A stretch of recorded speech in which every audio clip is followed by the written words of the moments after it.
কেমন আছেন আপনারা? দাঁড়ানো মানুষগুলো বসিয়ে দেন না কেন? ওই যে কোন নামাজের জায়গা আছে, বসিয়ে দেন, নিস্তব্ধ হয়ে যাবেন 1 ঘন্টা।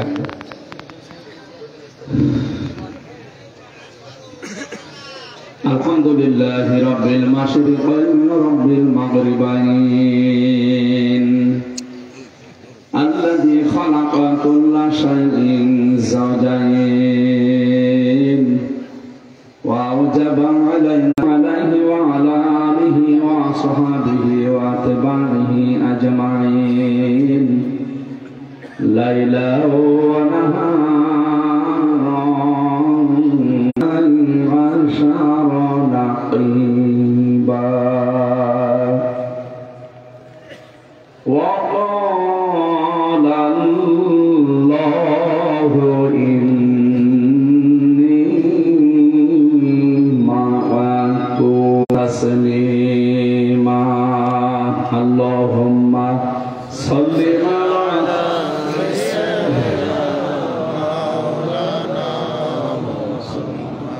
ভালোবাসা রাসূল আমার ভালোবাসা রাসূল আমার প্রেম বিরহের মূল আলোচনা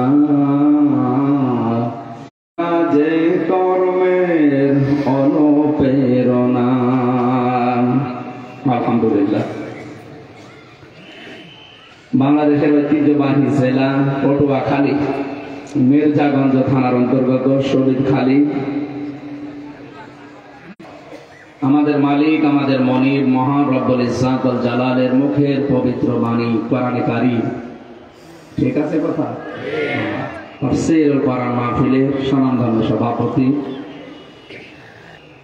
মির্জাগঞ্জ সমাজ কল্যাণ ফাউন্ডেশনের সম্মানিত চেয়ারম্যান, আপনাদের এলাকার সন্তান, যার মাধ্যমে সেই কুষ্টিয়া থেকে পর্যন্ত কোরআনে কারীমের দাওয়াত নিয়ে এসেছি। মাহফিলের বরেণ্য সদস্য, মাহফিলের বরেণ্য সভাপতি জনাব নাসির উদ্দিন জাহাঙ্গীর দামাত বারকাতুহুল আলিয়া। মাহফিলের প্রধান অতিথি দক্ষিণ বাংলার কৃতি সন্তান, বিশিষ্ট রাজনীতিবিদ, ইসলামিক চিন্তাবিদ জনাব ডক্টর মোহাম্মদ শফিকুল ইসলাম মাসুদ আতালাল্লাহু উমরাহু ওয়া বারাকাল্লাহু ফি হায়াতি। বলেন আমিন। এতক্ষণ যারা আলোচনা রাখলেন মাওলানা হোসেন মাহফুজ চৌড়াঙ্গা, এর আগে যিনি কথা বলেছিলেন কি নাম যেন না, জাকির হোসেন আজমি। আলেমদের কথাগুলো আমল করার তৌফিক কামনা করছে আল্লাহর কাছে, তিনি যেন দান করেন। মঞ্চে বসা সম্মানিত ওলামায়ে কেরাম, বিশেষ করে বাংলাদেশ জামাত ইসলামী পটুয়াখালী জেলা শাখার শ্রদ্ধাভাজন জেলা আমির ওয়ারাফা'না লাকা যিকরা, সম্মান মর্যাদা দুনিয়া আখিরাতে আল্লাহ যেন আরো বাড়িয়ে দেন, আমিন। মঞ্চে বসা জাতির শ্রেষ্ঠ সন্তান ওলামায়ে কেরাম, সামনে বসা মুসলমান ভাইরা, পর্দার আড়ালের সম্মানিতা মা এবং বোনেরা, বিশেষ করে প্রশাসন থেকে যারা এসেছে, মামুন ভাই এসেছেন, শামীম ভাই এসেছেন, আপনাদের এলাকায় যিনি তারা দায়িত্বে আছেন, আমাদের অভিভাবক, তারা যদি দেখতাম মনে হয় এরকমই হতো। ওর যে আচরণ, আলেমদেরকে বাবা মার নাম তুলে গালি দেয়, আল্লাহর ভুল ধর, ভাইদেরকে দিয়ে দেশে একটা বিশৃঙ্খলা তৈরি। কিন্তু হিন্দু ভাইরা বুঝে গেছে না, ও জালেমার কথা মতো এতদিন চলে, আমাদের জীবনটাও শেষ হয়ে গেছে। গোবিন্দ দিন মুসলমান না দেবে, যদিও তারা বলতো আমাদের স্বামী স্ত্রীর সম্পর্ক, তো বাংলার মানুষ তো এটা মানবে না। কি কথা বলছে? মেয়ে যাই হোক, হাসি তো একটা কথা ভাই বলবো, হাসি মানুষ না। সুতরাং আপনার সাথে তো বিয়ে করা জায়েজ হবে না যতদিন পর্যন্ত আপনি মুসলমান না হবে। এটাকে আমি বানালাম। আলা তুনকিহুল মুশরিকিনা হাত্তা ইউমিনু, সূরা বাকারা 221 নম্বর আয়াত, মাঝের অংশে আছে। আল্লাহ তাআলা জানিয়েছেন যতক্ষণ মুশরিক পুরুষ ঈমান না আনবে, কোন মুমিনা নারীর জন্য তাকে বিয়ে করা জায়েজ নেই। কথা বললেন না? এই হিসাবে দাদা যদি এই বয়সে এসে মুসলমান হতে চায়, আর যে বয়স এ বয়সে মুসলমানি দিয়ে তো সামনে কোন হাসাম দিয়ে মুসলমানি দেবে? ওই পাকা মতো সাওয়ালের মুসলমানি দিতে গেলে যে হাসাম দেবে তো চোখ বন্ধ করে কাঁদবে, এসে আগা কাটতে যেয়ে ঘোড়া কেটে ফেলে। আমি নিচে নামলাম না, সুতরাং হবে না, হবে। তারপরও তার এখন ফুল হাতা, আর আমাদের হাফ হাতা, আমাদের হাফ হাতা না, ওদের কি জেলে আমার যে দায়িত্বে ছিল একজন জেলা, আমাদের পাশের জেলা বাড়ি মানহাটা বড়গোনা বাড়ি, এখন আছে পিরোজপুরের জেলা দেবদোলা, নাম শুনে বোধ আছে ফুল হাতা। ও যখন প্রবেশ করতো জেলে, যারা আছে ওখানে সব একবারে চিল্লিয়ে উঠতো যে ফুল হাতা আসতেছে। আমি ওই দিন বুঝলাম যে এরে বলে ফুল হাতা, তার মানে ওরা আগা কাঁটা নেই। কি কথা বলেন না কেন? এই হিসাবে দাদাকে যদি শেষ বয়সে এসে মুসলমানি দেওয়া লাগে, উনি যে কাজ কারবার গুলো করেছেন, আমি কয়েকটা জিনিস এখানে পেয়েছিলাম। বিপ্লব কুমার, ওনাকে আমরা দেখতে পারি না, ঘৃণা করি আমরা আল্লাহর জন্য, নিজের কোন স্বার্থের জন্য না। আমি কয়েকটা তথ্য পেয়েছি। এক নম্বরে উনি গুজরাটের কসাই, এটা কি দুনিয়া মুসলমানকে সে হত্যা করেছে। 2 নম্বরে সে কাশ্মীরে 50,000 মানুষ হত্যা করেছে। 3 নম্বরে সে বাবরি মসজিদ ভেঙে ফেলেছে। এটা পৃথিবীর ইতিহাস পাল্টিয়ে দিয়েছে। ওর বাপ দাদা সে আব্রাহার মতো এখন পর্যন্ত ঢাকা ভারতের বুকে মসজিদ এখনো ভাঙতে আছে। আজকে সকালে একটা ভেঙেছে। কি কথা বলবেন? যেখানে আসে ওইভাবে থাকে। আপনাদের বাপ দাদারা যেহেতু আল্লাহর ঘরে হাত দিয়ে আজকে মাকুল হয়ে গেছে, হয়নি? আমরা আপনাদের প্রতিবেশী তো পাল্টানো যায় না, স্বভাব পাল্টাতে হয়। এখানে চরিত্র পাল্টান, বাপ দাদার মতো আবার নিজেরা যেন কাজকে মাকুল হয়েছেন না। কারণ এখন আপনি আর মুসলমানের গায়ে হাত দেননি, সরাসরি আল্লাহর ঘরে হাত দিয়েছে। তামাম দুনিয়ার 210 কোটি মুসলমান এখন আপনার উপরে সবাই ঘৃণা করে, কারণ আপনি হাতই দিয়েছেন তাদের সরাসরি প্রভুর ঘর।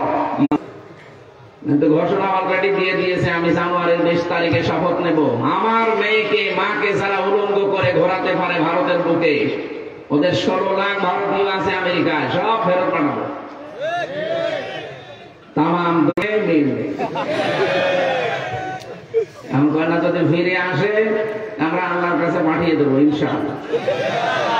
এমন কন্যা 2732 জন মানুষের 24 আগস্ট জুলাই তার কথা মতো মারা হয়ে গেছে। আর এদের কারণে এখন প্রশাসনকে মানুষ দেখতে পারে না। আমি আবু সাইদ সাহেবের বাড়িতে গিয়েছিলাম, মরহুম শহীদ আবু সাইদ, কথা বলে না তাহলে এতগুলো মানুষ এই দেশ থেকে বিদায় নেয় না। 34,000-এর উপরে মানুষ এখন হাসপাতালে, কেউ হাত হারিয়ে, কেউ পা হারিয়ে, এক একজন এক এক অঙ্গ প্রত্যঙ্গ হারিয়ে ফেলেছে। সারা জীবনের জন্য কেউ 2 চোখ হারিয়েছে, আর দেখতে পাবে না। বিশাল একটা বোঝা আপনি দিয়ে গেলেন। নবীর কাজ ছিল বোঝা তিনি হালকা করে দিতেন, আর আপনি বোঝা আরো দিয়ে গেলেন। এই মানুষগুলো তার পরিবারের কাছে, সমাজের কাছে যে বড় বিষয়। এই দেশে এখন যদি কেউ জন্ম নেয়, তার মাথার উপরে 1,10,000 টাকা ঋণ, সে একটা বোঝা। আপনি যাওয়ার সময় 14টা সুটকেস নিয়ে গেছে, সব তো মাটি ভরা ছিল নাকি? হ্যাঁ, সব টাকা বোঝায়। যাওয়ার সময় শুধু পাইলটকে বলেছে সুটকেস গুলো উঠেছে, হ্যাঁ উঠেছে, চলো। আর কারোর সাথে একটা কথা বলেননি। আপনার সুটকেস এত দরকার, কাওয়া কাকুকেও বলে গেলেন না। কাওয়া বাশার আল আসাদ পালিয়েছে, নেপালের এই লোকটা পালিয়েছিল, শ্রীলঙ্কা, বাংলাদেশের উনি পালিয়েছে, ফিরে আসবে না, এটাই ফাইনাল।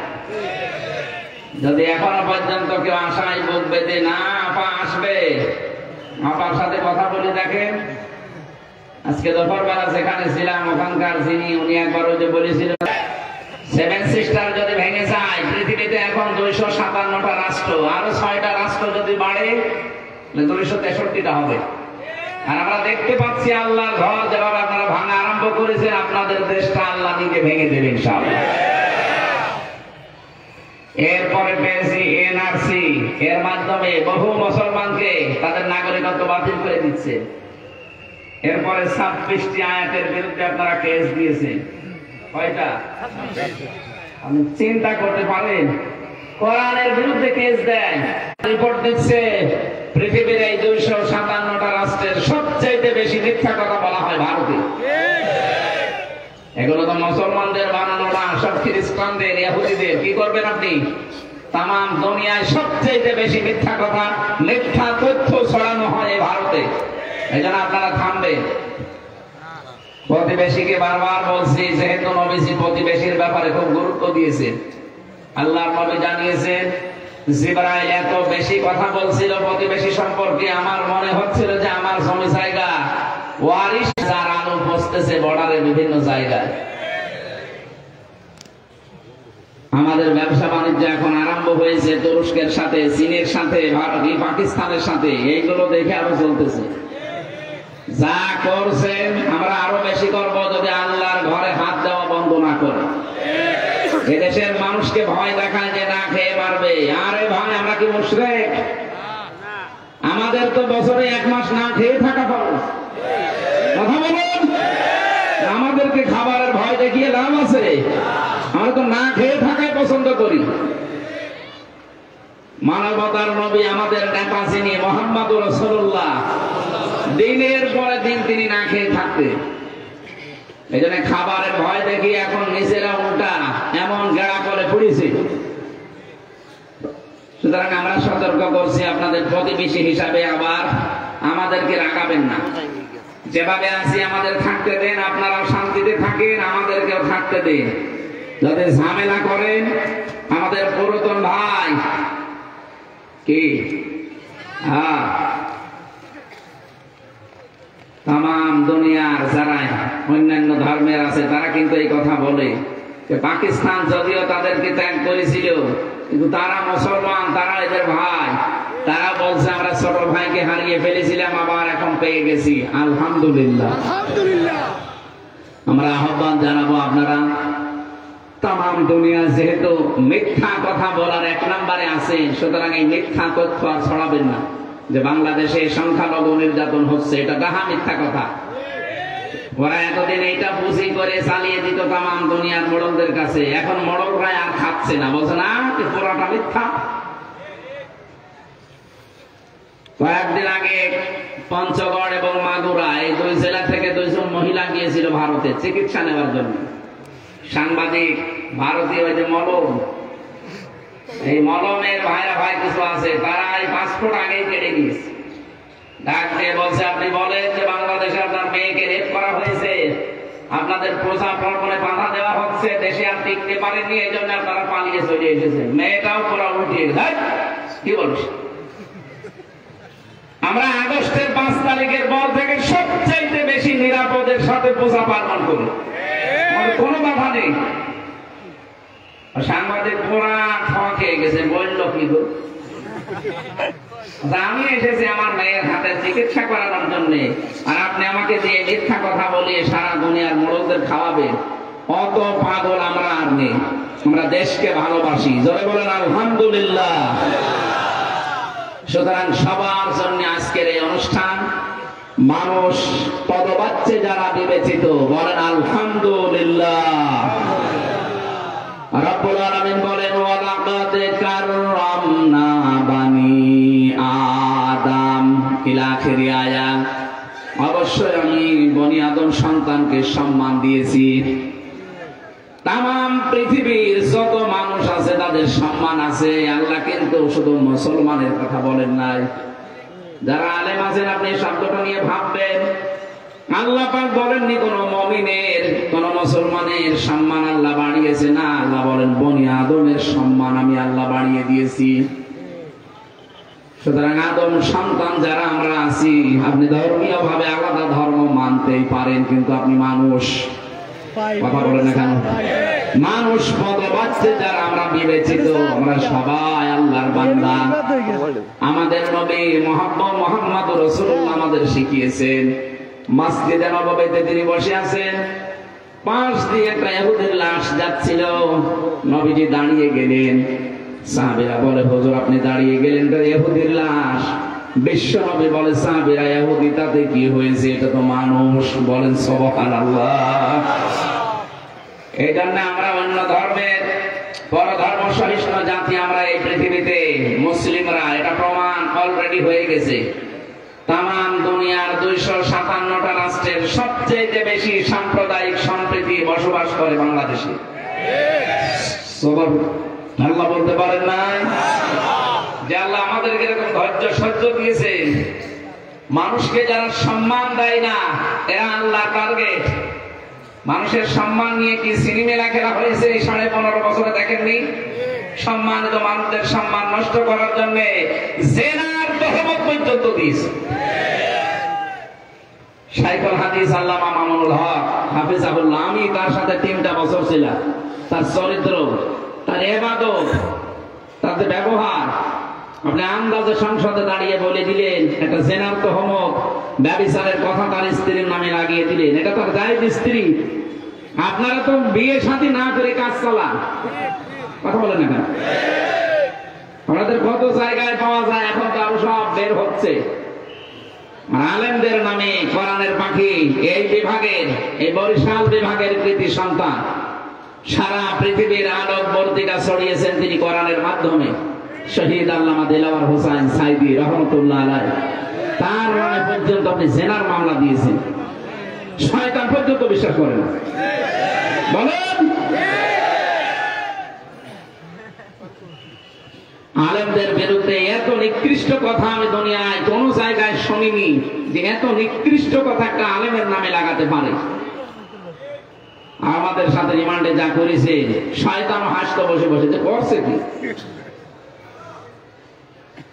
এমনি সাধারণ মানুষকে দেখতাম আমার সামনে দিয়ে তুলে নিয়েছে তো রিমান্ডে, এমনি হাত ধরে নিয়ে চলে যেত। আর আলেমদের নেওয়ার সময় আমার হাতে দিয়েছে হ্যান্ডকাপ, আমার চোখের উপরে দিয়েছে কালো পট্টি, আমার পায়ে ডান্ডা বেড়ি, মাথায় দড়ি, মানুষের গরু ছাগলটাই নিবি যা। যাওয়ার পরে আচরণ যদি ভালো করে তাও তো ভালো লাগে। এমন এমন কথা বলে, বলে আপনার স্ত্রী তুলে নিয়ে আনবো।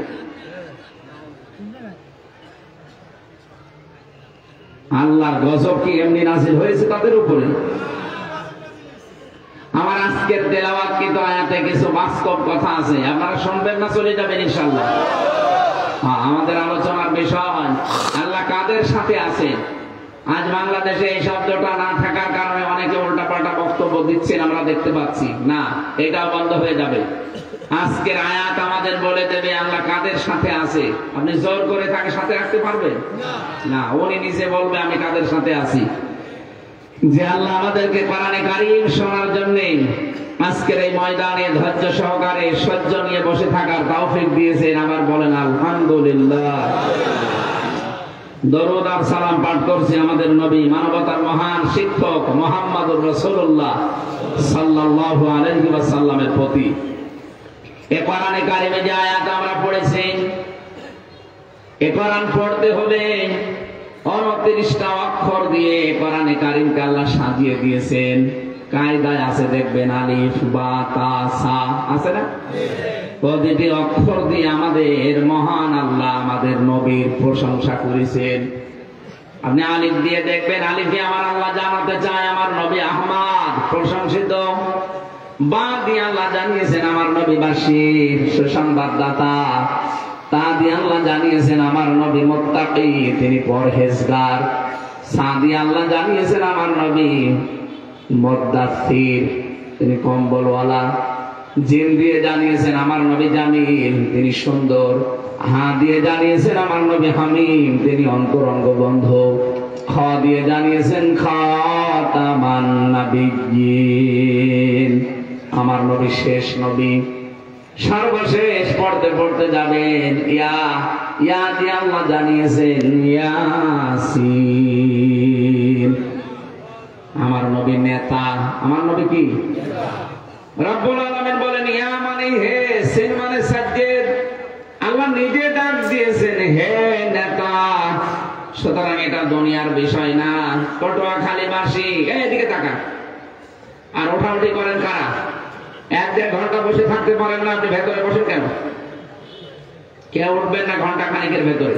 খুব জরুরি যদি হয় তাহলে উঠবেন। বসা পায়খানার বিড়ি খাওয়া ছাড়া কেউ উঠতে পারবে না।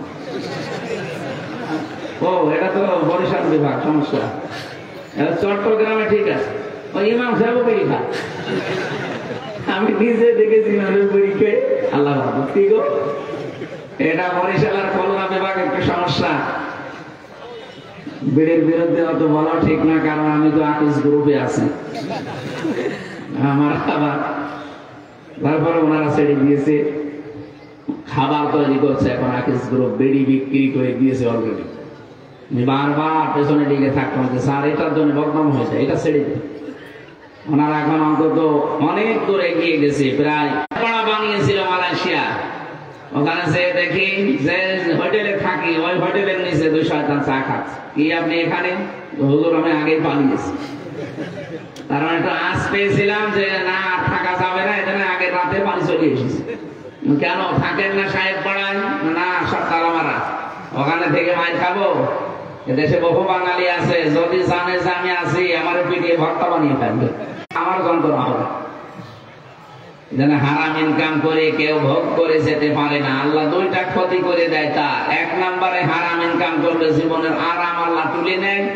2 নম্বরে মরণের সময় আপনি বেঈমান হয়ে মরবেন।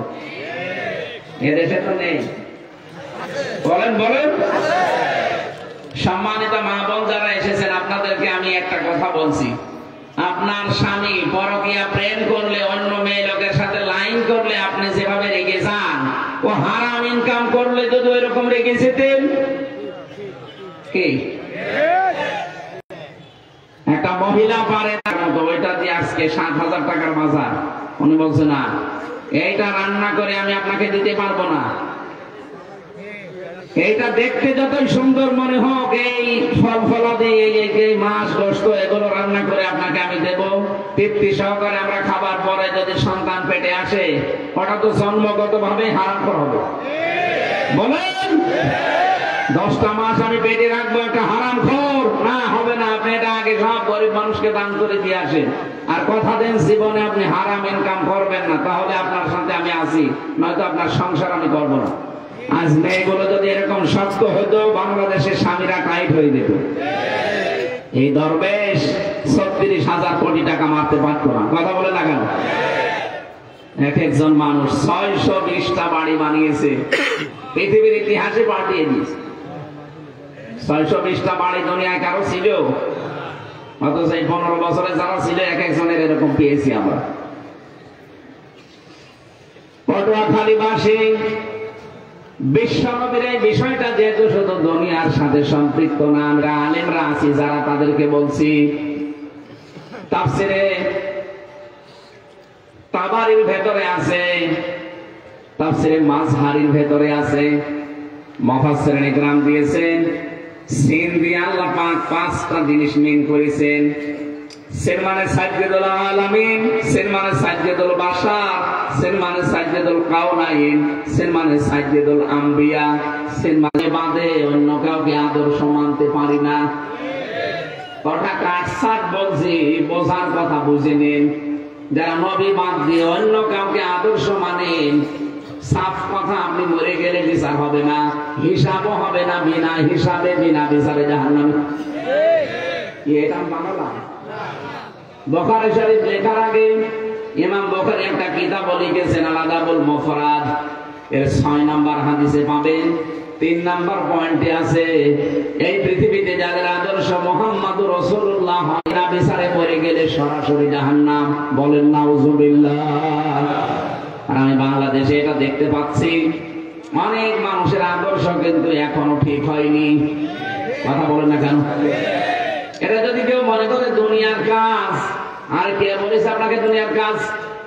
কিয়ামতের কঠিন ময়দানে আপনাকে আল্লাহ যখন দ্বিতীয় স্টেপে ডাকবেন, প্রথমে তো একা একা ডাকবেন, দ্বিতীয় স্টেপে একা ডাকবেন না। ইয়াউমা নাদউ কুল্লা উনাসিম বিইমামিহিম ইমামিহিম।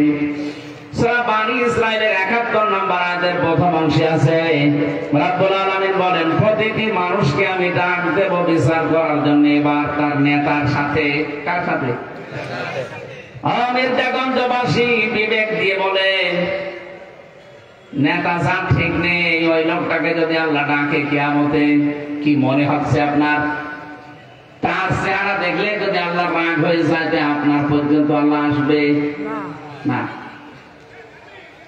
সূরা হুদ 12 নম্বর পারা 12 নম্বর পৃষ্ঠার প্রথম নম্বর লাইনের ৯৮ নম্বর মাউরুদ। বলেন আল্লাহু আকবার। যতগুলো তাফসীর আমি এদের সাথে মিলিয়েছি, এর সামারাইজ বাংলা অর্থ এইটাই, কিয়ামতের দিন যেই নেতা জাহান্নামে যাবে, ওই নেতার যত কর্মী সব জাহান্নামে যাবে।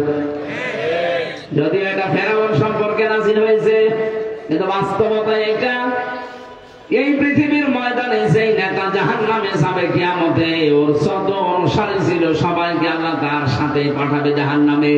এটা দুনিয়ার কথা হয় কি নাকি দুনিয়ার কথা মনে করে চলে যাবেন? না, আপনার কপালে আগুন লাগবে। এখানে একজন বসে থাকেন, আমি একজনকে বোঝাবো।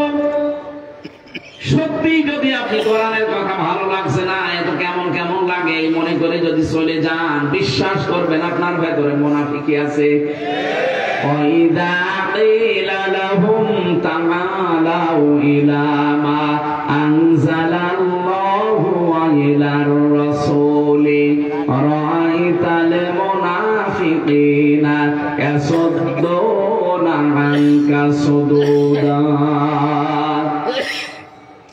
রব্বুল আলামিন বলেন সূরা নিসার ৬১ নম্বর আয়াতে আছে, নবী আপনি যখন বলবেন যে আসো আল্লাহর বিধানের দিকে আসো, রাসূলের তরিকার দিকে আসো, আপনি দেখবেন ইয়াসুদ্দুনা আনকা সুদুদা, কিছু মানুষ আস্তে করে পেছন ফিরে আপনার কাছ থেকে কেটে পড়বে। আপনি বিশ্বাস করবেন এই মানুষগুলো নির্ভেজাল মুনাফিক। কি আপনি কি মুনাফিক নাকি? বলেন বলেন।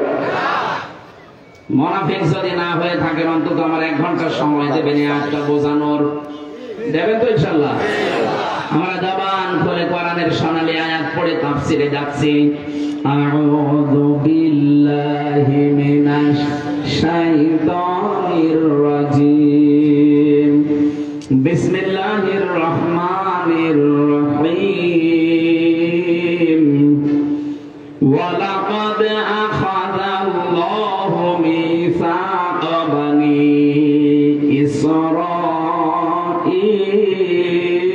ইসরাঈল। সূরা মায়েদা কোন সূরা? ১২০টা আয়াত আছে। আয়াতের সাবজেক্ট হচ্ছে আল্লাহ কাদের সাথে আছেন। এই দুনিয়ায় আমরা দেখি যত মানুষ আছে ৪,৫০০ ধর্ম পালন করে চলছে মানুষ। কত? ৪,৫০০ ধর্মের মানুষ আছে তামাম দুনিয়ায়। তার ভেতরে একটা মাত্র ধর্ম ইসলাম।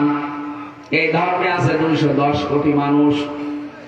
খ্রিস্টান ধর্মে আছে ২৫০ কোটির উপরে, বাকি অন্যান্য ধর্মে অল্প অল্প করে আছে।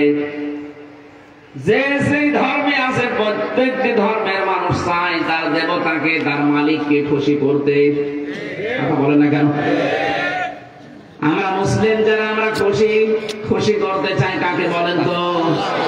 আপনি হিন্দুদের জিজ্ঞাসা করেন, তারাও খুশি করতে চায় দেবতাকে।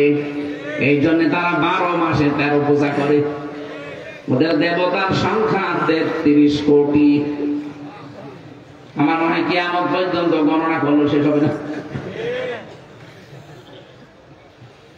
ইহুদি আছে, খ্রিস্টান আছে, বৌদ্ধ আছে, মুশরিক আছে, যত জাতির লোক আছে দুনিয়াতে, প্রতিটি জাতির লোক চায়, ধর্মের লোক চায় তাদের দেবতাকে, তাদের মালিককে খুশি করতে। আমরাও চাই আমাদের আল্লাহকে রাজি করতে। সূরা মায়েদার আয়াতে হযরত মুসা আলাইহিস সালামের কথা আল্লাহ স্মরণ করাচ্ছেন। ওয়ালাকাদ আখাযাল্লাহু মিসাকা বানি ইসরাঈল। অবশ্যই আমি আল্লাহ নিজে অঙ্গীকার নিয়েছিলাম, আমি আল্লাহ নিজে তাদের কাছে এই কথাগুলোর অঙ্গীকার নিয়েছি বানি ইসরাঈল থেকে। মুসা নবী আলাইহিস সালাম যখন আল্লাহর সাথে কথা বলতে যেতেন তুর পাহাড়ে, তার এলাকার নকিব যারা, দায়িত্বশীল যারা, গোত্রপতি যারা, এদের 12টা গোত্র ছিল, 12টা গোত্রের 12 জনকে নিয়ে গেলেন, লিডার বলা হয় তাদের, নাকিব মনে করেন এখন মন্ত্রী। 12 জন মন্ত্রীকে নিয়ে তিনি গেলেন, ডাক দিয়ে বললেন, মাহবুবেরা এসেছে তোমার সাথে দেখা করার জন্য। রাব্বুল আলামিন বলেন, না, আমার সাথে দেখা করা সম্ভব না, কারণ দুনিয়াতে যে চোখ বানিয়ে আমি পাঠিয়েছি, এই চোখ দিয়ে আমি আল্লাহর দর্শন হবে না। হ্যাঁ, দর্শন হতে পারে মরণের পরে, এই চোখ দিয়ে দর্শন করা সম্ভব না। লান তারনি, আমার সাথে কখনো তোমাদের দেখা হবে না। হযরতে মুসা নাছরবান্দা, যাদের নিয়ে গেছে তারাও তো নাছর বলে না, আমরা দেখবো, আমরা না দেখে ফেরত যাব না। আল্লাহ তাআলা বলেন, না, তোমাদের সাথে আমি থাকবো।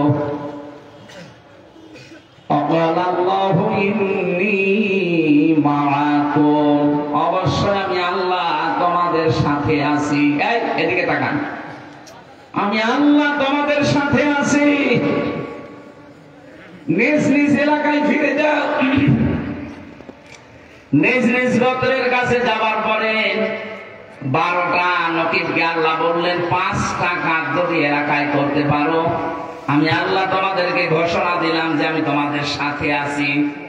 এলাকায় গিয়ে বলবা যে আল্লাহকে দেখতে পারি নাই, কিন্তু তিনি আমাদের সঙ্গে আছে, তার রহমত আমাদের সাথে থাকবে যদি আমরা 5টা কাজ করতে পারি। ও বাংলার মানুষেরা, এখন যদি আমরা এই দেশের 350 জন এমপি আছে, এর ভেতরে 51-52 জন মন্ত্রী ছিলেন, এই 52 জন মন্ত্রী নিয়ে যদি দেশের যিনি দায়িত্বে ছিলেন উনি যদি সে বলতেন, আল্লাহ আমরা দেখতে চাই আপনাকে, রব্বুল আলামিন যদি বলে না, দেখা হবে না। তবে একটা কাজ, এলাকায় গিয়ে যদি এই 5টি কাজের আঞ্জাম দিতে পারো, তাদেরকে শোনাতে পারো যে আমি আল্লাহর রহমত তাদের সাথে আছে। এখন মনে করেন যে 12টা নকিব এলাকায় এসে তারা প্রথম কাজ আরম্ভ করেছিল। রব্বুল আলামিন বলেন, নিজ নিজ এলাকায় যে প্রথমে তাদেরকে বলবা, লাইনা আকামতুমুস সালাহ। 1 নম্বরে আমি আল্লাহ তাদের সাথে আছি যারা নামাজ কায়েম করবে। পটুয়াখালীবাসী ভালো করে বুঝে বলবেন, আল্লাহ কি বলেছিলেন? যারা নামাজ পড়বে। বলেন বলো, লাইনা আকামতুমুস সালাহ, যারা নামাজকে দাঁড় করাবে।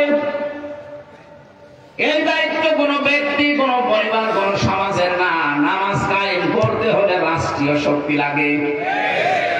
সূরা হজের ভেতরে আমরা 41 নম্বর আয়াতে নাযিল করেছেন এই কারণে, আল্লাযীনা ইম্মাক্কান্নাহুম ফিল আরদি আকামুস সালাহ। আমি যদি জমিনে মুমিন বান্দাদেরকে ক্ষমতা দান করি, তারা প্রথম কাজই করবে নামাজের বিল আনবে। তাহলে নামাজের বিল আনার দায়িত্ব রাষ্ট্রের। কার? আরো জোরে বলেন। আমরা যেটা করি তাবলীগ জামাতের মাধ্যমে, তাবলীগের মাধ্যমে মানুষকে দ্বীনের কথা বলার দ্বারা যে চলো ভাই সলিমুদ্দিন নামাজ পড়তে যায়, এটা আমার ব্যক্তিগত কাজ না। যদি আপনি ভালো কাজের আদেশ দিতে পারেন, সে মানলে মানবে, না মানলে না মানবে। কিন্তু অন্যান্য ইমামদের মত আরো কড়া, শুধু জেলখানায় রাখলেই হবে না, তাকে পিটাতে হবে যতক্ষণ সে নামাজ না পড়ে। এত কঠিন বিধান এই পৃথিবীতে নামাজ। যদিও আমি মুসলমানদের কাছে বেশি নামাজের কথা বলি না, কারণ একজন মুসলিম আর মুসলমানের পার্থক্য তো নামাজ। আপনি যদি নামাজই না পড়েন, আপনি কিসের মুসলমান? কোন মানুষ যদি সত্যি ফরজ নামাজ ছেড়ে দেয়, আল্লাহ বলেন আমি ওর দায়িত্ব ছেড়ে দেই। বলেন নাউজুবিল্লাহ। কত বড় কথা দেখেছেন, আল্লাহ আপনার দায়িত্ব ছেড়ে দেবে। আপনি যে চলাফেরা করেন, মনে করছেন আমার মন মতো চলি না, আপনার ফেরেশতা আপনাকে হাফিজ। এই আয়াতের তাফসীরে পড়েছি, প্রতিটি মানুষের পেছনে একজন হেফাজতকারী আছে। আপনি কি করে পা ফেলবেন, ওই পা ফেলার পেছনে ফেরেশতা দায়িত্ব পালন করছে। এই জন্য মরণের আগে ফেরেশতারা এসে যারা রিজকের দায়িত্বে আছে, তারা বলে আল্লাহর বান্দা, তামাম দুনিয়া খোঁজ করে দেখলাম তোমার জন্য এক ফোঁটা রিজিকের ব্যবস্থা নেই, সুতরাং আমি বিদায় নিলাম, তুমি থেকো। পানির যিনি দায়িত্বে আছে, পানির ফেরেশতা সে কথা বলে, বাতাসের অক্সিজেনের দায়িত্বে আছে, ও এসে এই কথাই বলে যে তামাম দুনিয়া দেখে এক ফোঁটা অক্সিজেন তোমার জন্য পেলাম না। হাতের দায়িত্বে আছে, মুখের দায়িত্বে আছে, চোখের দায়িত্বে আছে, সারা সারা আছে, দায়িত্ব পালন করে মরণের আগে এসে বিদায় নিয়ে চলে যায়। এই জন্য আপনি আনন্দবাসী, তারা আল্লাহকে সঙ্গে রাখার জন্য নামাজ কায়েম করা লাগবে, আর এটা কায়েম করার জন্য দায়িত্ব দিয়েছেন আল্লাহ রাষ্ট্রকে, ওই রকম রাষ্ট্র গঠন করার জন্য আপনার কোন চেষ্টা আছে? এই কথা বুঝলেন নাকি রাজনীতি মনে হচ্ছে? নামাজ কায়েম করা এটা ব্যক্তি বিশেষের দায়িত্ব না, এটা দায়িত্ব রাষ্ট্রের। যদিও আমরা এখন এদেশে রাষ্ট্রীয় ভাবে নামাজ কায়েম নেই, এই জন্য নিজ নিজ উদ্যোগে আমি নিজে, আমার পরিবার, আমার সমাজ, আমরা চেষ্টা চালাচ্ছি কি করে নামাজটা নষ্ট না হয়, চেষ্টা চালাচ্ছি নামাজকে আবাদ করার, কায়েম করার। কিন্তু দায়িত্ব দিয়েছেন আল্লাহ রাষ্ট্রকে। 12 জন নকিবকে আল্লাহ জানিয়েছিলেন নিজ নিজ এলাকায় যে আগে নামাজের বিল পাশ করে দিবা। বাংলাদেশে 300 জন এমপি, 151 জন যদি কোরআনে কারিমকে বুকে নিয়ে সংসদে যেতে পারে, প্রথম দিন যদি নামাজের বিল আনে, সংসদের স্পিকার যদি বলে আপনারা কি চান, 151 জন যদি হাত তুলে ফেলে যে আমরা নামাজ কায়েম করতে চাই বাংলাদেশে কালকেই, উনি যদি বলে হাত তোলেন যারা যারা রাজি আছে, 300 জনের ভেতরে 151 জন হাত তুললে ওটা পাশ হয়ে যাবে। কথা বলে না কেন? এখন এরকম একজন এমপি আপনার এলাকায় যদি দাঁড়ায়, যে লোকটা কোরআন বুকে নিয়ে সংসদে যাবে, এই মানুষটাকে যদি আপনি একটা ভোট দেন, আপনি হয়তো ভোট দিয়েছিলেন একটা, কিন্তু আপনার একটা ভোট নিয়ে পাশ করার পরে যদি সংসদে নামাজের এই বিলটা আনতে পারে, আল্লাহর কসম 18 কোটি মানুষ নামাজ পড়লে যে সওয়াব হয় ওই সওয়াব আপনিও পাবেন। প্রশ্ন আসতে পারে আমি তো একটা ভোট দিয়েছিলাম, কি? হ্যাঁ, আপনার একটা ভোটের কারণে সে আজ এমপি। কত মানুষ কিয়ামতে ওঠার পরে দেখবে তার আমলনামায় জিনার গুনাহ লেখা, আশ্চর্য হয়ে বলবে রব্বুল আলামিন ফেরেশতারা মনে হয় এটা বানিয়ে লিখেছে, আমি কোনদিন তো জিনা করিনি। আল্লাহ বলেন আমিও জানি জিনা করনি, এমন মানুষকে তুমি রায় দিয়েছিলে, ভোট দিয়েছিলে, পেছনে ছিলে, সমর্থন জানিয়েছিলে, যেই লোকটা এই দুনিয়াতে ক্ষমতা পাওয়ার পরে জিনার কাজ সহজ করে দিয়েছিল। মাঝে মাঝে মেলা বসাতো, শিশু মেলার নামে শিশু নেই, শুধু শিশুর খালারা আর মামারা। কথা বলে না কেন? এই সমস্ত জায়গায় অ্যাক্সিডেন্ট হইতো, অ্যাক্সিডেন্ট হয় না? এই অ্যাক্সিডেন্ট গুলো তো জেনা, কেউ হাতে কেউ মুখে, আর বাকিটা বললাম না। এই জেনা গুলো যারা করেছে, ওই জেনার গোনা তোমার ওই একটা ভোটের কারণে, রায় দেওয়ার কারণে, সমর্থন দেওয়ার কারণে তোমার আমল নামায় গেছে। আমার তো এই হাদিস পড়ার পরে মনে হয় বাংলাদেশের বহু মানুষের আমল নামায় জেনার গোনা দেখা যাবে।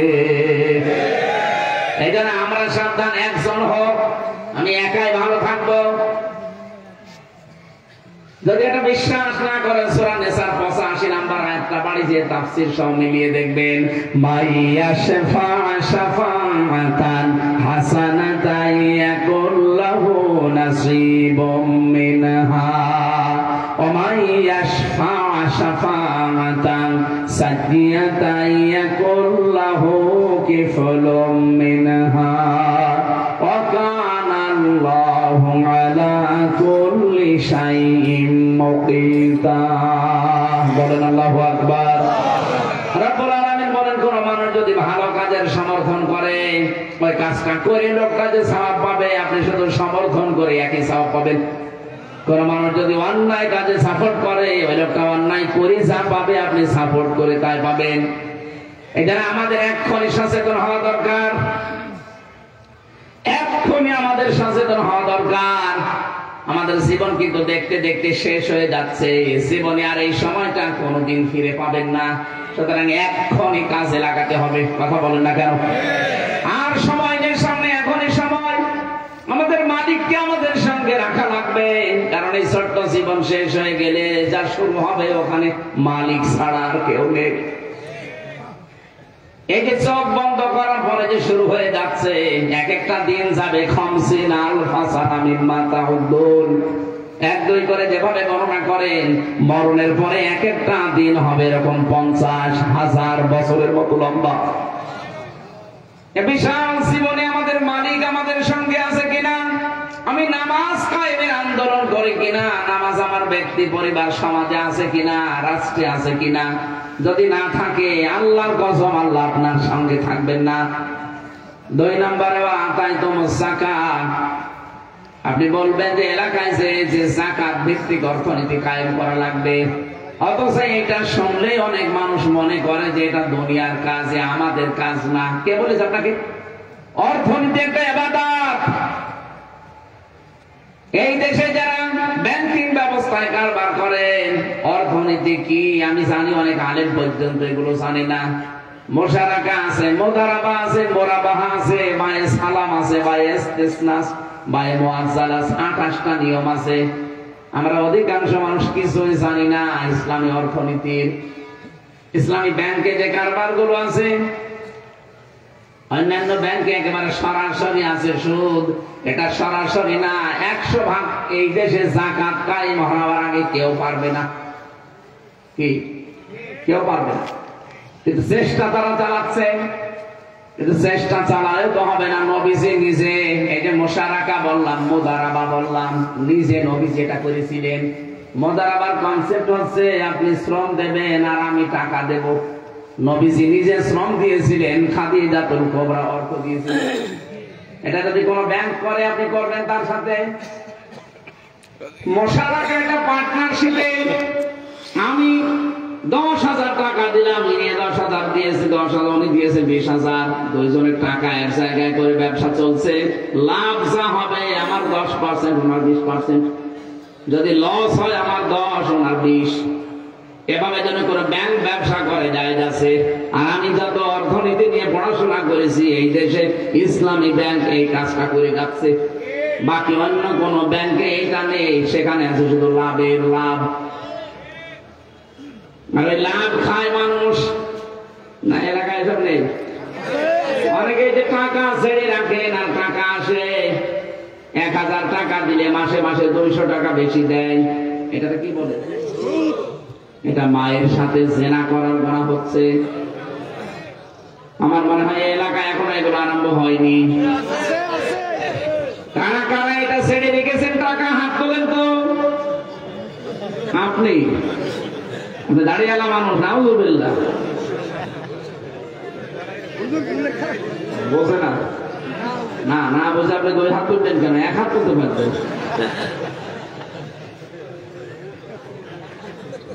আমার ভাইরা, আমি হাসির জন্য বলি না, এটা মায়ের সাথে একজন জেনা করছে অথচ সে নামাজ পড়ছে। এটা একটা পাগলামি না? এটা কি খেলা করার জিনিস? কোরআনে কারীম জানিয়েছে ইয়ামহাকুল্লাহুর রিবা ওয়া ইউরবিস সাদাকাত। আল্লাহ পাক এই পৃথিবীতে সুদকে ধ্বংস করেন আর সাদকাকে, যাকাতকে তিনি বৃদ্ধি করেন। সুতরাং যাকাত ভিত্তিক অর্থনীতি দেশে কায়েম করা দরকার আছে না নেই? যতদিন যাকাত কায়েম না হবে, আল্লাহর কসম করে বলছি, এই দেশে ফেরেশতা বাস করলেও সে সুদ খাওয়া লাগবে। এই যে টুপিটা দেখতে সুন্দর মনে হচ্ছে না, এই টুপির ভেতরে সুদ আছে। প্রশ্ন আসতে পারে, আপনি হুজুর মানুষ, এই টুপি এত সুন্দর, আপনি সুদের টুপি মানে? হ্যাঁ, এর ভেতরে আছে। কারণ এই টুপি যে ফ্যাক্টরিতে বানিয়েছে, ওই ফ্যাক্টরির মালিক লোন নিয়েছে। কথা বলছে না? আমি ভালো হলে হবে কি, আমার যে এটা গায়ে দেখতে সুন্দর মনে হচ্ছে, এর ভেতরে সুদ আছে। এজন্য এই দেশে যতদিন যাকাত ভিত্তিক অর্থনীতি কায়েম না হবে, আল্লাহর কসম এই দেশে ফেরেশতা জিবরাইল যদি বাস করে, তারেও ডাইরেক্ট ইনডাইরেক্ট সুদ খাওয়া লাগবে। এইটা কি ফেরেশতা এসে বন্ধ করবে? আমাদের করা লাগবে না। আর এটা ওয়াজ করে হবে, রাষ্ট্রীয় ক্ষমতা লাগবে। আর এই কথা বলতে গেলে কিছু মানুষ দেখে আমাদেরকে বলে, আপনি ধর্ম ব্যবসায়ী। আরে শয়তান! নবীজি যদি এখন যাকাত ভিত্তিক অর্থনীতির কথা বলতো, ওই শয়তান মনে হয় নবীকেও ধর্ম ব্যবসায়ী বলতো।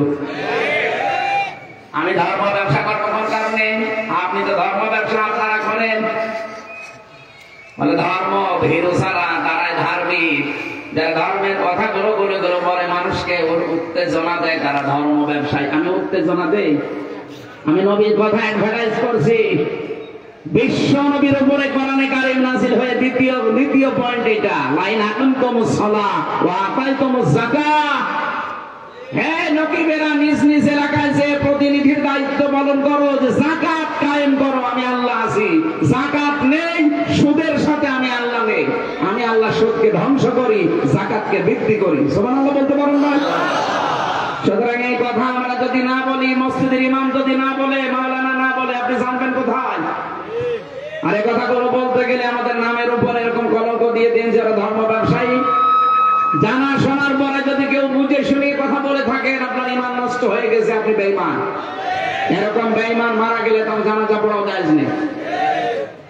মাওলানা মামুনুল হক জেলখানায় 3টা বছর বারবার, আমি যেহেতু পাশাপাশি ছিলাম, সকালে আর দুপুরের খাবার আমরা এক জায়গায় খেতাম, আমার হাত ধরে ধরে প্রতিদিন অন্তত 3 বছরের ভেতর প্রায় দিন আমার বলতো, হামজা বাইরে যদি যেতে পারি কোন কাফেরের জানাজা পড়া।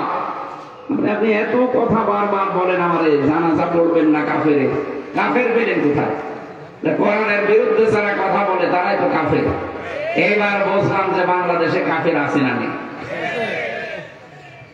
আপনি আলেমকে ছোট করতে গিয়ে কোরআনের বিরুদ্ধে যে কথা বললেন, আপনার কি ঈমান আর আছে? আপনি তো কাফের হয়ে গেছেন। 3য় নম্বর শব্দটা দেখেছেন, ওয়ামানতুম বিরুসুলি। হে নবী মুসা 12 জন নবীকে বলেন তারা যেন রাসূলদের উপরে ঈমান আনে। তাদের উপরে আমরা প্রশ্ন আসতে পারে, সেখানে রাসূল ছিলেন কয়জন? একজন।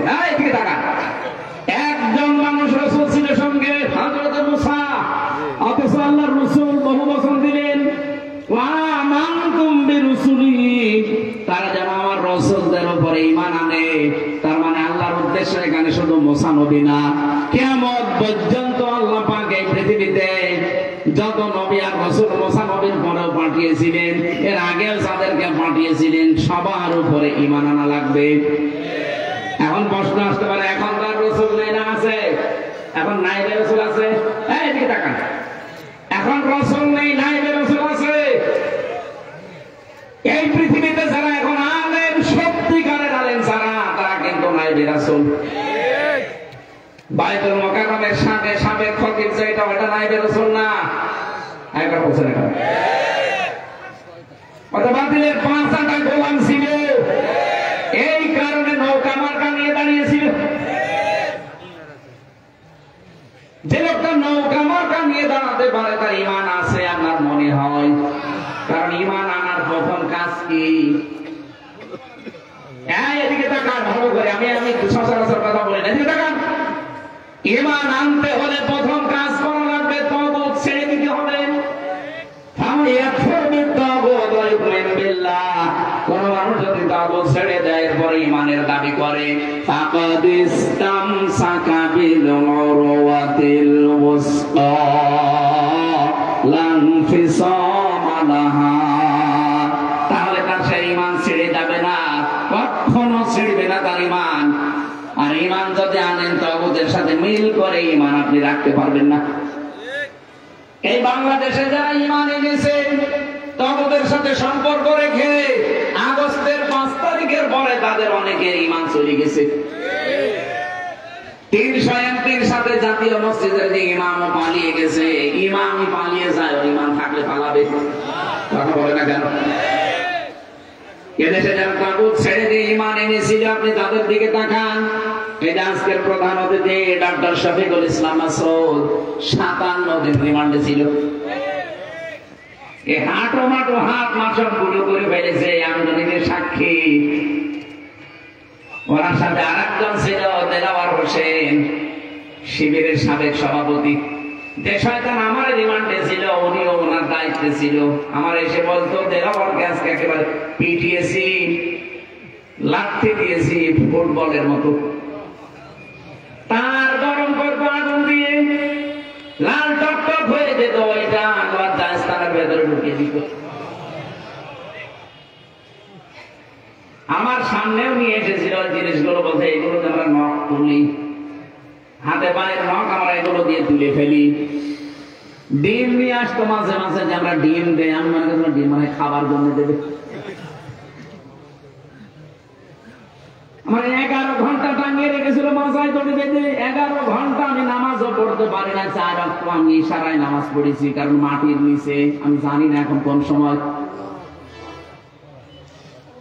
57 দিন রিমান্ডে থাকার পরেও তাকে 1 চুল পরিমাণ তলাতে পারেনি। আর শয়তানদের মাত্র 3.5 ঘন্টায় সব ঈমান হারিয়ে গেছে। এই জন্য দেশে যারা তাগুত ছেড়ে দিয়ে ঈমান আনতে পারবে, এই লোকটা যত ঝড় ঝাপটা আসুক না কেন টিকে থাকতে পারবে।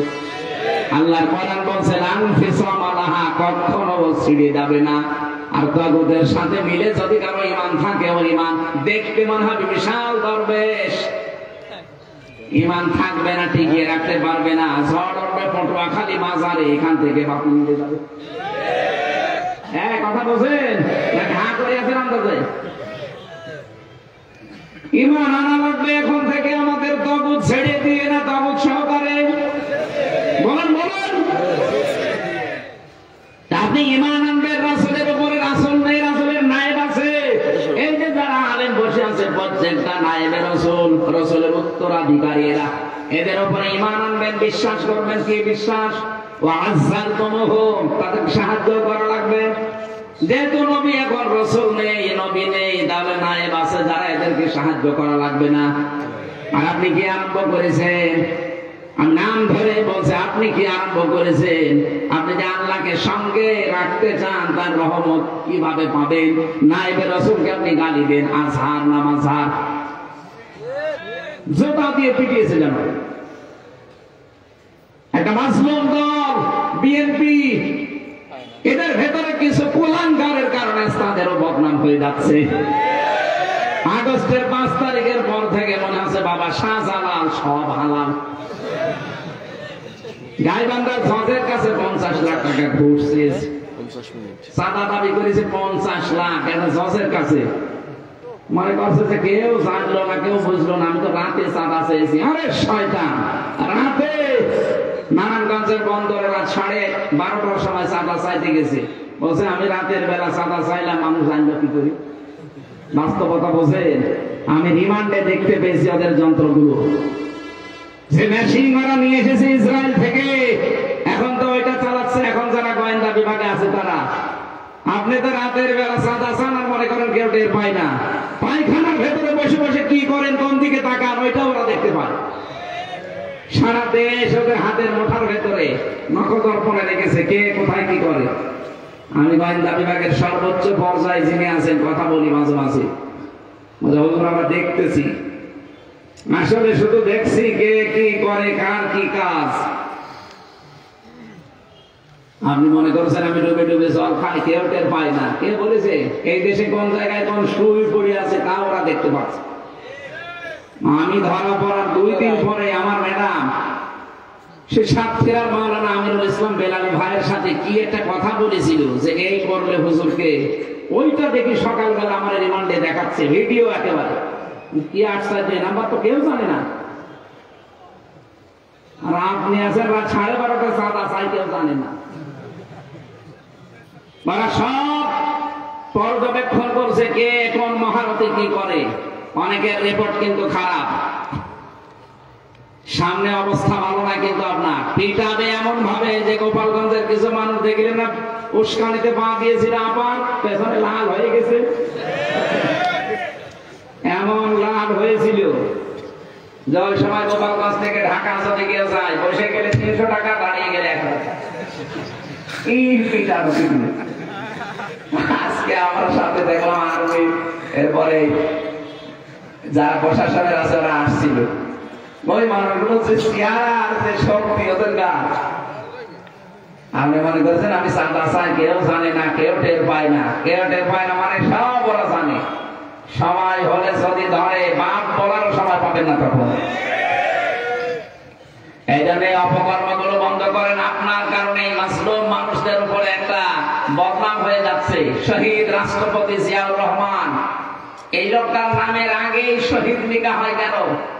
বঙ্গবন্ধুকেও তো মানুষ মেরে ফেলেছে, তাকেও মেরে ফেলেছে, কিন্তু বঙ্গবন্ধুর নাম আজ পর্যন্ত কেউ বঙ্গবন্ধু শহীদ এ কথা বলে না, আমি পাইনি।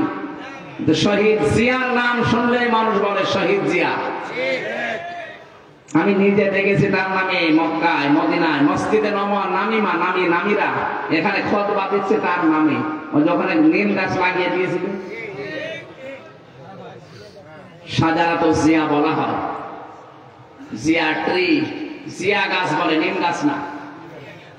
ওখানে আমরাও তো ছিলাম, লক্ষ লক্ষ মানুষেরা ওখানে ওই ছায়ায় আশ্রয় পায়। এত গরম দেশ, সেখানে একটু আশ্রয় পেলে এমনি দোয়া মুখ দিয়ে বের হয়ে যায়। আমি খুতবা শুনছিলাম, হঠাৎ দেখি এই নামটা খুতবার ভেতরে ভেসে আসছে। 16 সালে শহীদ জিয়াউর রহমানের নাম নিয়ে খুতবা দেওয়া হচ্ছে, লক্ষ লক্ষ হাজিরা বলছে আমিন। এমনি আরাফাতের ময়দানের দোয়া আল্লাহ ফেরত দেয় না, কথা বুঝতেছেন? সেই দলের বদনাম করবেন আপনি, একটা মুসলিম দলের, তারা আমার সাথে জেলে ছিল। আমি দেখেছি বহু মানুষ, 313টা মামলা মাথার উপরে, 556টা মামলা। আর আপনি এখন নিজের স্বার্থ ব্যবহার করে এই দলের বদনাম করবেন, মানে কখনো এটা হতে দেওয়া হবে না। 14 দল বাদ দিয়ে যা আছি আমরা সবাই মাজলুম, এক কথা বলে না কেন? সবাই মাজলুম না? এই দেশটা এখন গড়ার সময়।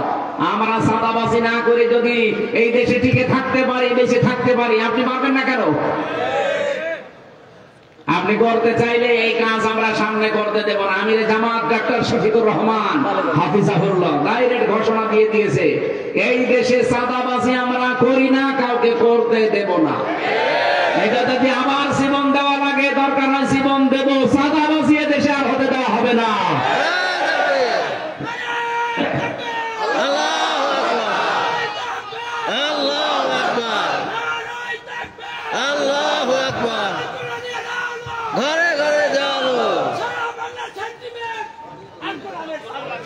আমার ভাইরা, আমরা আল্লাহকে সামনে রাখতে চাই। আল্লাহ নবীর ওয়ারিস এখন যারা আছে, আপনি দল মত দেখবেন না, দেখবেন এটা নবীর ওয়ারিস।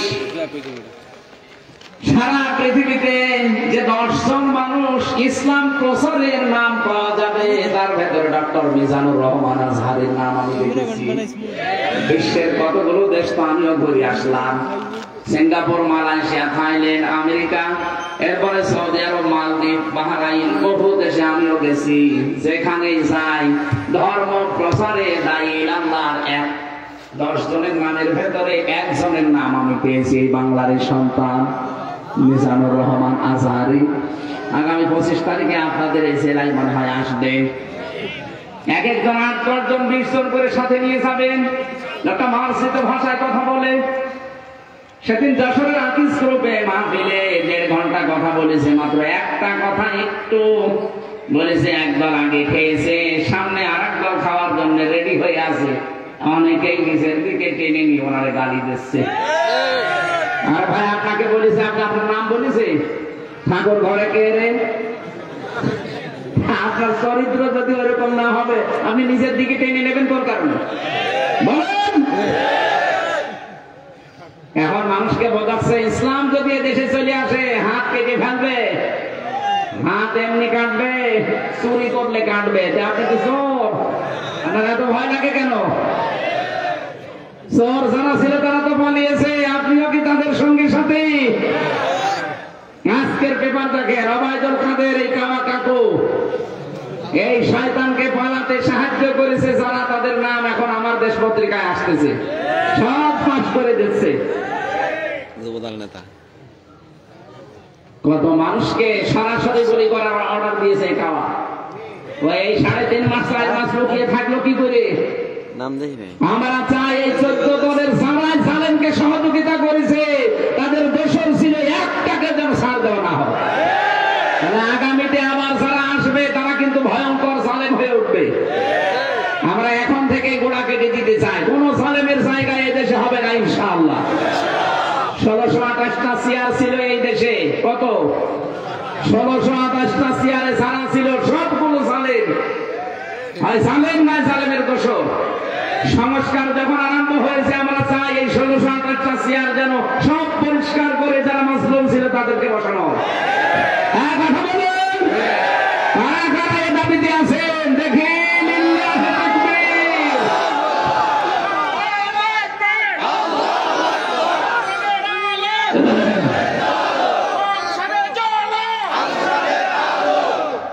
আলহামদুলিল্লাহ ভাই, এই আওয়াজ হয়তো যারা দায়িত্বে আছে তাদের কান পর্যন্ত পৌঁছাবে না, আরশ পর্যন্ত চলে গেছে। ইব্রাহিম আলাইহিস সালামের পক্ষে একটা ব্যাঙ প্রসাব করার কারণে তার প্রসাব আল্লাহ পাক বানিয়ে দিয়েছে, আর কামলা শুধু ফু দিয়েছিল, ওরে মেরে ফেললে 10টা নেকির ঘোষণা আছে। সুতরাং আমরা হয়তো যে আদেশ দিলাম সংস্কার চাই, জালেমকে আমরা দেখতে চাই না। জালেমদের প্রতি আল্লাহ নিজে নারাজ। আল্লাহ বলেন আমি নিজে জালেমদের বিরুদ্ধে মামলা দেব। কথা টের পাচ্ছেন? জালেমদের বিরুদ্ধে মামলা দেবে কে?